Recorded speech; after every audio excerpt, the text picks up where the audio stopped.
Gua kani bukan ko pal la ka ta ko ci loy dan te da lo paran amen ya bas kan koros me ka da je me kon chu pal amen chỉ còn qua dure chân nhal ban pin me chỉ bên wi mon ke cuidan ka basalam yesel guas ke cuidu min de dabdu min gua toxin a bere lo aidan kwar jesus de ka guas de lo aidan ke jin a bere lo aidan kwar jesus ber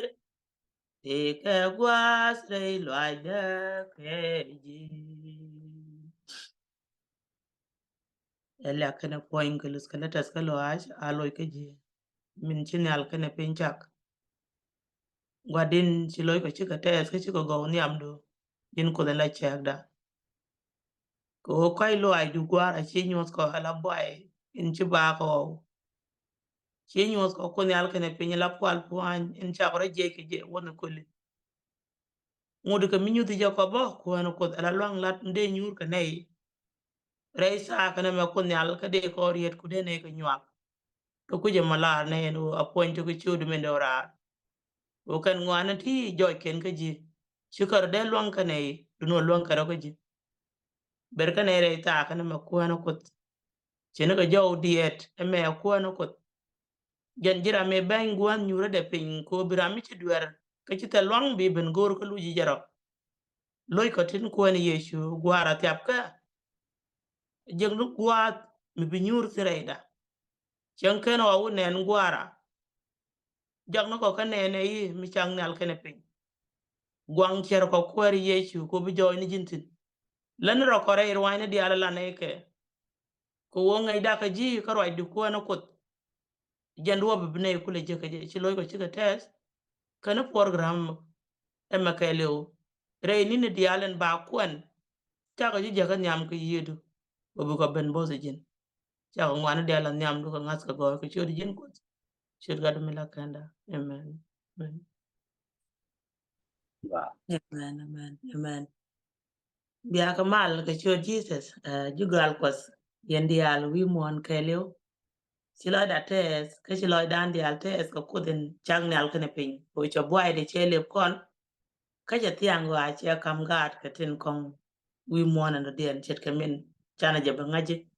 gwech chiang ro de ka chakot te da lo dan lo ngan mi chet kana mo ko kwi kon no wal ka ci kon bangaj lar na ko ta lo ka kan ta na di al ngut ka mi joy boy de tin kana nok de wala ci lo ko te cha ye chi le ne di al la ran rom ka ngi je me ki ngi ni diala ti la ngi ke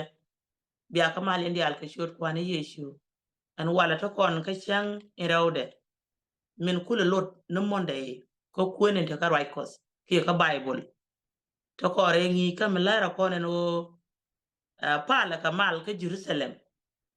pala ka mal ka jerusalem ariya ma poinde te ga dor mi bana jegjede ngu cha lar no ka je chukot ko no ngi ne ka ethiopia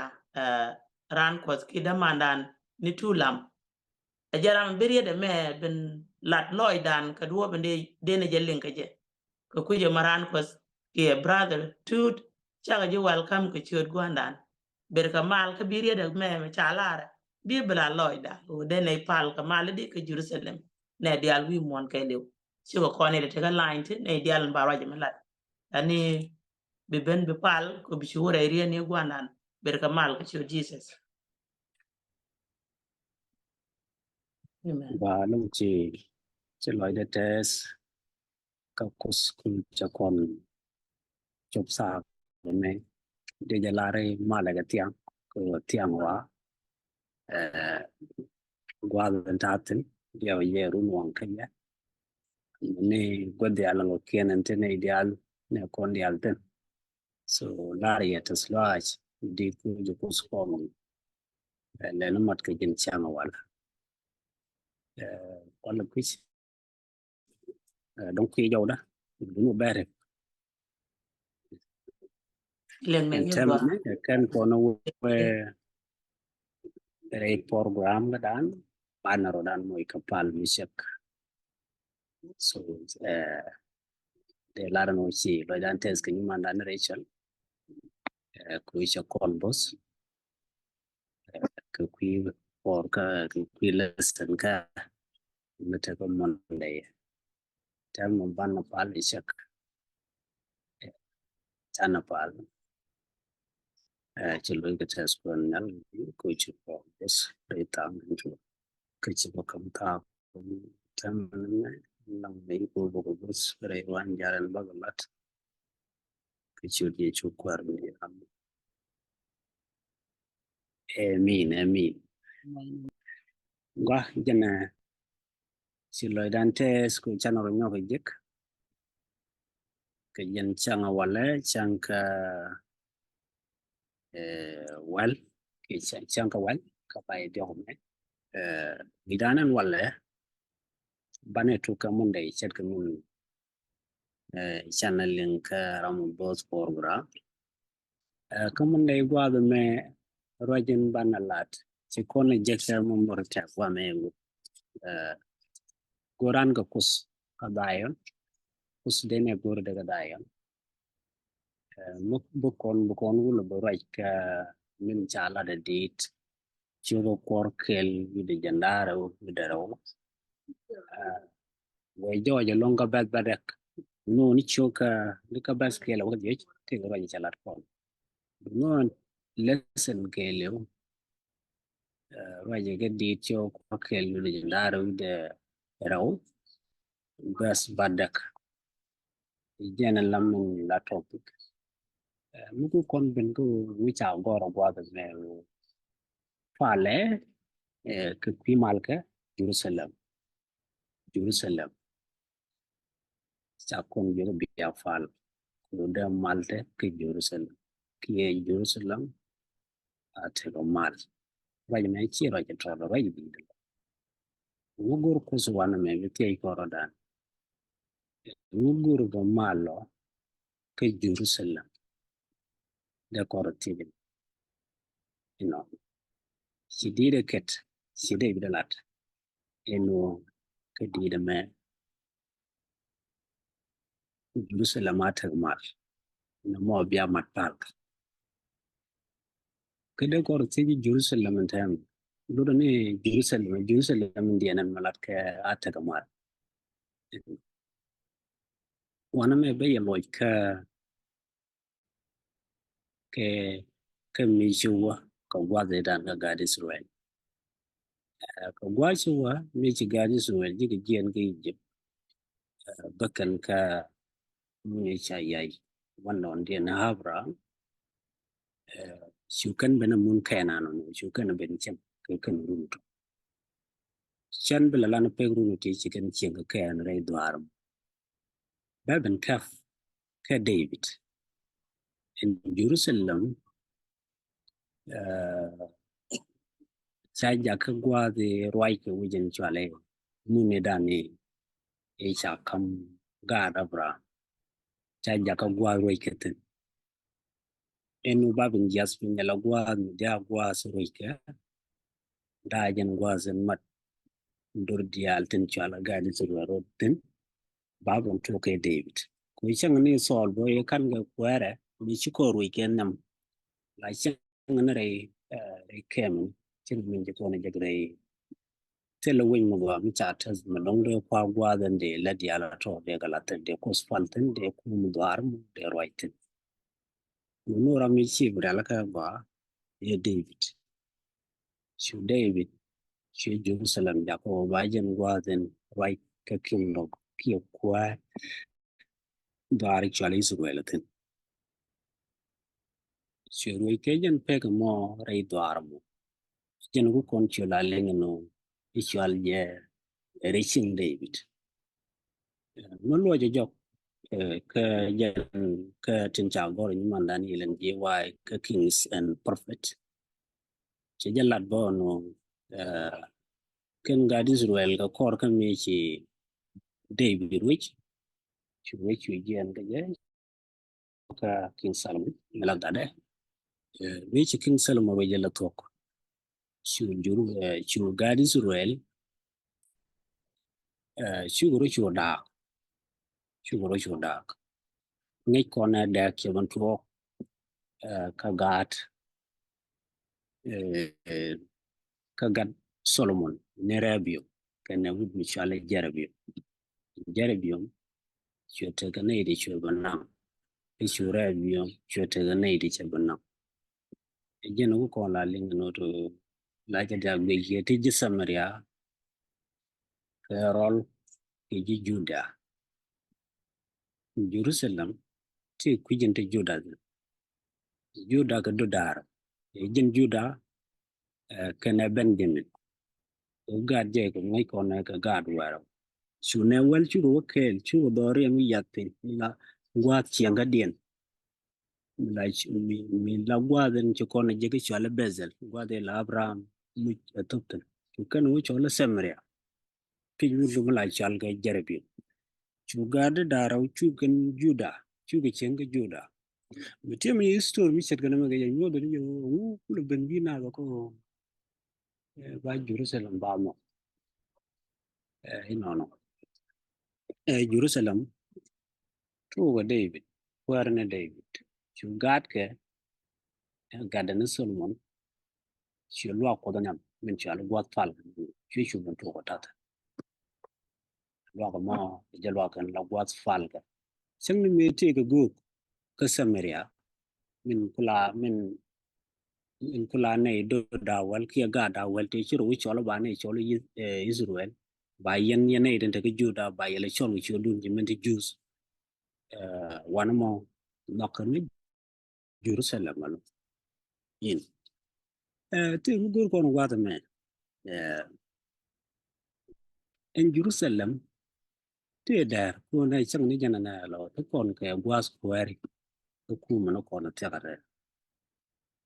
cheta yana da rar wa mi ka western world dong te yen ke wi jala chal ke Washington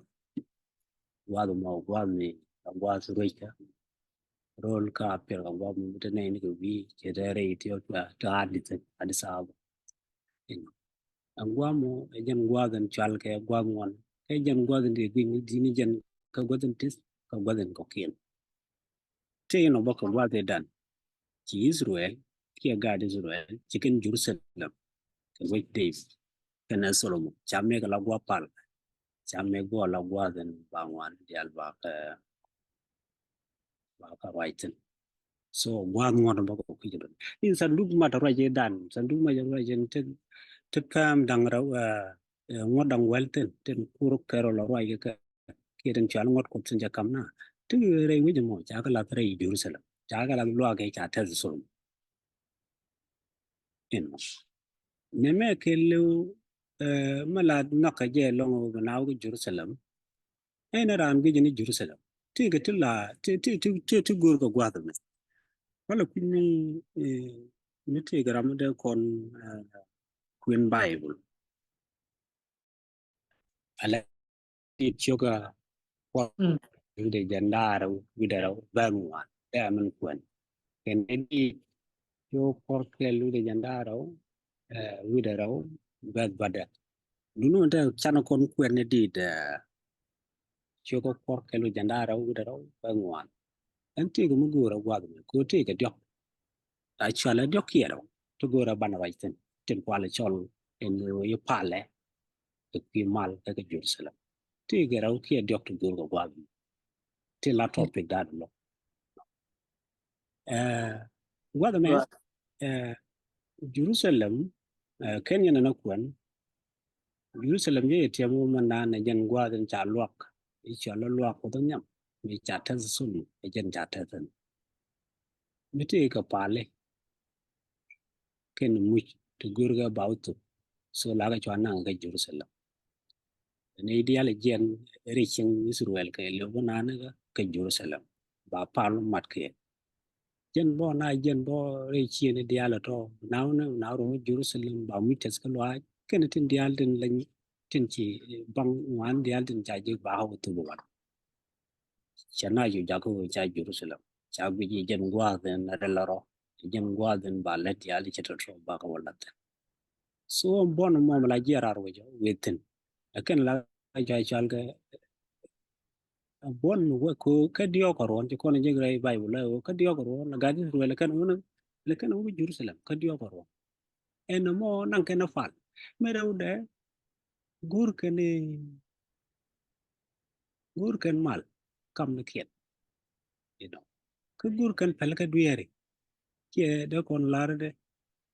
meti giti jak ji we je grar we ba gur ba na Jerusalem na ron jakalo ba na jakalo en mo ke lu borar we tele justin go amalat ke dunu mi jina ben ge Jerusalem da ja char ke wudu ge Jerusalem mi justin go abi we ja ite garamade kon kun bogo me Gwa beje lokan. di da na da kun ko Gwa long. Yeah. Bazin ngwan den bu kono toksin kan jen det choko kor janda kala uda daw. Bas por la ra jeyne. Ajen gwas in wusuk dulitin. Jisuk duli konyal. Bakan ko ba konyal belatas lo aj. Chet ka me shalari sirwel. Man. e je mo wa da nun subdu le di al ko kan ga Israel cha la ri na na ka dur waro la ni ko kien jero mare chi anga de re do ariam kan nai dang wala to ka kwiro ka chu ro bandak dunu a ko ra ke ta me de Solomon den ne David le ne di ala wa to ne di ala pal ke Jerusalem ko do la ta laiten nyen gwa da la ko ya pa ngiten nyen gwa da la ya tiem ga me dan jena na jena ke iji jen mu ne ci ko kam ko ne wana ka ngu kwa la gor mo ko lo jogo ye pala ga kwi mal ga da go ya da to gwa chalat ke Diit ngi gon de lo ko na ke do dal lo ko na ke de Jerusalem lungwa ejen go taskala wechi ran go da chen ko na mo ke lu zu ko no di da gur ka mal ke Jerusalem tin gur ka mal ga ke Jerusalem chana min kun nyok manda ne rechol min kon kun Diit chok kor kelu jandare udaraw bas badak mine kun kon Gwa. Bada badak che nyoko lerane. Che wo kaka kuidu da mari kana masnika. An ba Jerusalem joki amal tareidu. Man. e janam tige bon jeno ga lu mi jeno no mi jen rechin Israel mo ke lu wo ke Jerusalem kan tige to kan galat men nyam wo kan jaste kan ya go mere ode chang ga bolo lwai ga odo wuken tele kan ga lare do argwa de dan ijen ga ke izru ke yijib wo ke mun kanan wuken ga timtan ti ga balu wan la yala ka tin su ka to kan dial chal ga kai chang pal ga sere mi che sere ka wi pam chai chat ka wi pam nyan wala chola zayen be ku en jen na gwa mi re chen ku na lo ten nan ti ga kilometer ma le na chu tele torbiel ga kon gel kon ren gel kon torbiel ga ne ko God Israel dong bi chu jen ji gwal ke jen dora ke bi group mo be jen bon pal gan mo be jen jal ka bi chu je lo bi chu le ka na ngadu ru chu bi yo le pan ken bi ga wo pa wo gwa do kan ji ki e jen gwa do bi ti dial do go ku pi den bi kan ga wajekta a ka ru da kan chu je lo na mo ke lu en jen den re chi ne kiana to wo kan gwa do chala pam kos nang kana fat nang kana kan kot pai en wichi mun gwa che lat kana se ko kan se ko mun kan di ale che to waka liab waket inshallah Jerusalem te kula ken te la mal gor ga tene te la mare de te la dom de la to de ga wala chan mun kun ka jandi ti ko por ke lu janda ru da raw ba die yo mu chala ko na ngaje no ka Jerusalem te mu gor ga te ga ti jege be ngoden chang du no mi na ba ni Jerusalem la ran ban mu ga cho mu cho che per go den dialen ko ken ba re Jerusalem ran ban mu cho ne e wo bu kus ba du na felega mu chale mu cho ngan e wo ba mu te ga ti be ke no te ga chang re ba ka wala ka Jerusalem mene kwen manda ne resen mene kwen Ko en wini cha kom no luong ni latin kana kom no kwara to a David. Amen. en gol de bina makelo en gol Israel makelo ala lugun tok lugun chong la ja ya la ja gwe ke no ba wala ne ga ki Jerusalem menta mene gwe janda ta ne mi kon ga country do kon na we ka de pinde ka region ki ka sub region de kon we judicial system menta ka central ala gwa long min di dente wejen menta gwa dan do kwartan da jande chong di to ba dan pe kan do den te pinye no mo te char ga dien bo ro kan ga Israel bana wa ba chong ma ba gor ga nga ke jen kom kwara min di de min to kotan min chal we de Jerusalem no no no mo e we yo china rum to mi bloy na tes ku chine dial ben ba ku ba ben pai ba ben ba ben lek bana ben pale ka duya ba chong gor ke de jak min pen ke elek jeng ra so ba ben jak nyam ko e jen chale Jerusalem gui gadi rele no jen nyam ko am kos e jen nyam ko am kos ni jen bo lar kane jen na gwa mi nyudo to kos kel kana la gwa dum ge jen to kos kel kana ten e jen wejen guru bu chen kel yana kos bi su je la ja gui je bu ge Jerusalem gudu ge Jerusalem ci woter ka kos ku ki jama bo ko be ngulel bi chom be wala te ga mu gur ge chom te mu gur malten men yam chan men kun eni te mi chan je ga ba de chom chan je ga no to kos te ga raw to goro ti chal mo dangaraw je kon je ga in size story cha kola je ne kata isa lara no e ngamme waka wa ki ngas mere rode kamak chio ka wara ba jenjo ba ga jenjo da kel te ngudang raw ye chu galat ko ni ye chu galat wa ngodo tro ka ngodo di de long mi chi galat ci pemu no di ala e wodi ko no ku no lo yo kele ka charo gele te ru gele man bo pain no lo ga raw de e wo no gwati ga do ci do no ko men Jerusalem gor je de ngudang raw to gor je mi ta mal ta na mala lat ke no gwati do ci do no ko e jen mal e wo ken di lo ko bon ngas ka man wo pal de Jerusalem gor gan mal kam ne kien gor kan mal kam de no ko ko la le de no ko su weekend ko daga no ci wala ka to go ka gwanda no ko mente no weekend no ko ka kan ba muy ka rodien ga mal kam kien ñu do to ñu pal kan kel go skel ñu da je rodin da bi chiang no ko kelo kan le bi kan ñu ka bi ru chara no lat kan la da kelo ka ku je mo mi ci wo mat ka Jerusalem la ya joje lo no ken ga bon kel la bon kos ka la ya joje no lat kan kel ku je mo gurga mal kam kien gurga mal kam den ko kos kun mu dara to kan ji ko ni ye chugala kada to wa mi di na ga mal kada mal na ga mal kam den garo den kan de la bon le na roi ko bo be jako di ta be jako ba roi ko ba lat pe wan mi ta mal ga Jerusalem na roi ko ne de lat rar Jerusalem ki raro le Israel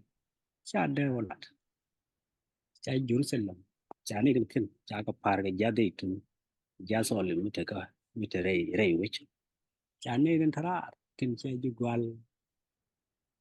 Ije ko ke ji gali Abraham ke Diit ya ka lele cha ka par ke jade tun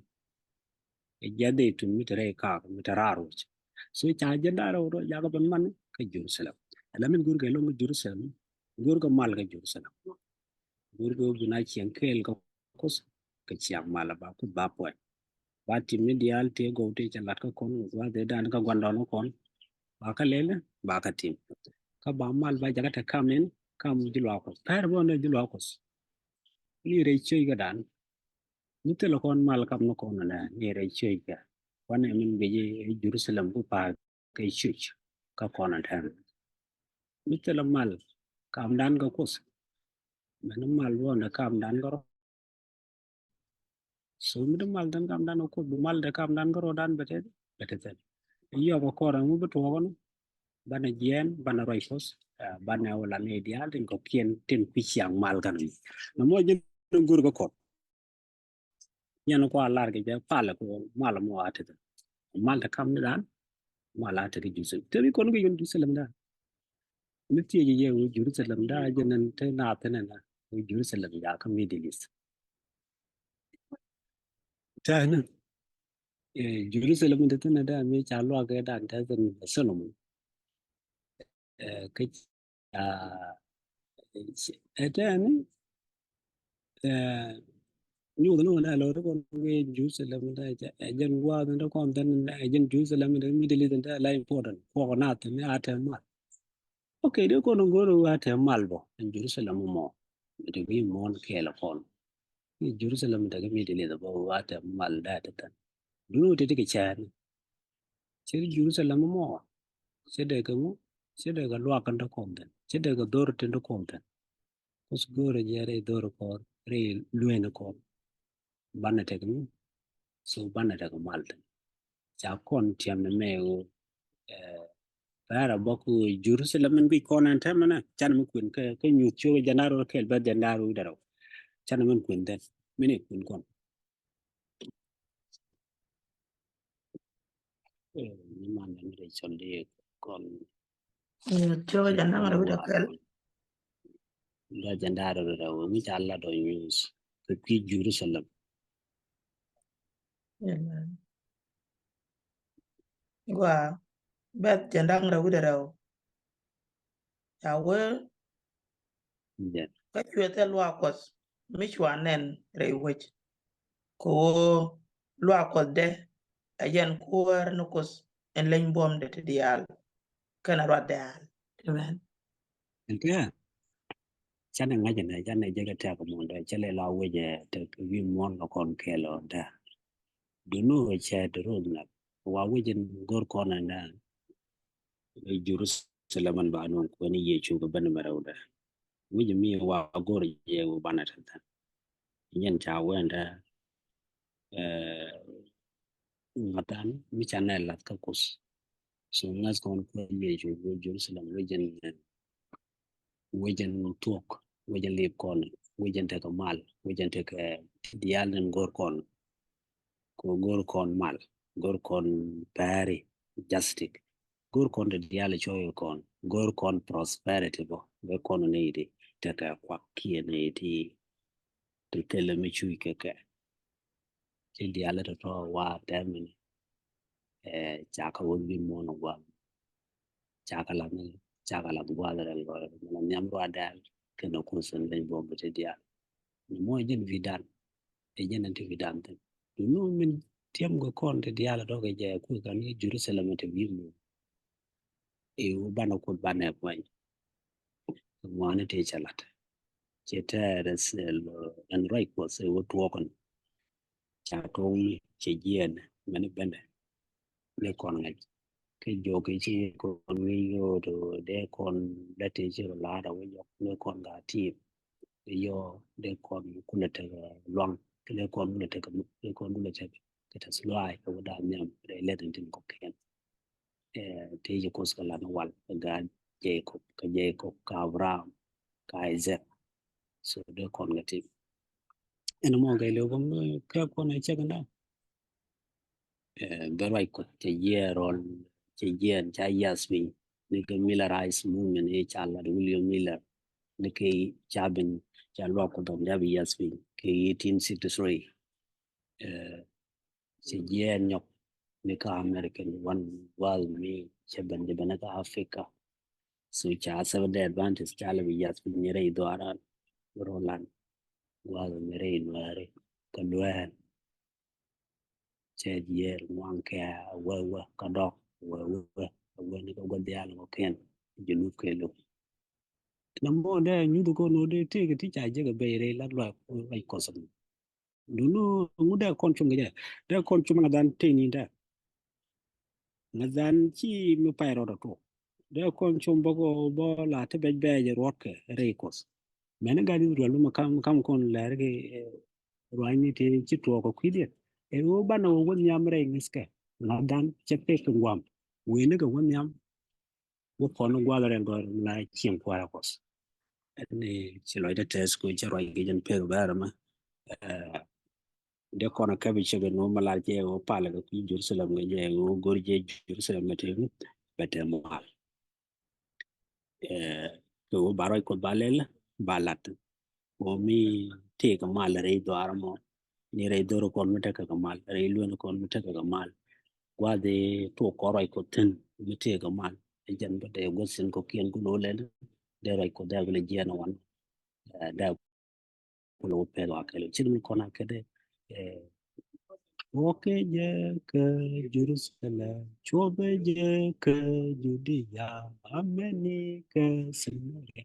edir mo kele via ke wakelo no mo kele nyodo no kono togye chang to kono ge Jerusalem to kono re chego to kono re nga re doro kono mal ani be por mal be yokon bano falmes nyimandane Rachel ko bi donan jogok man pere non forma de jiro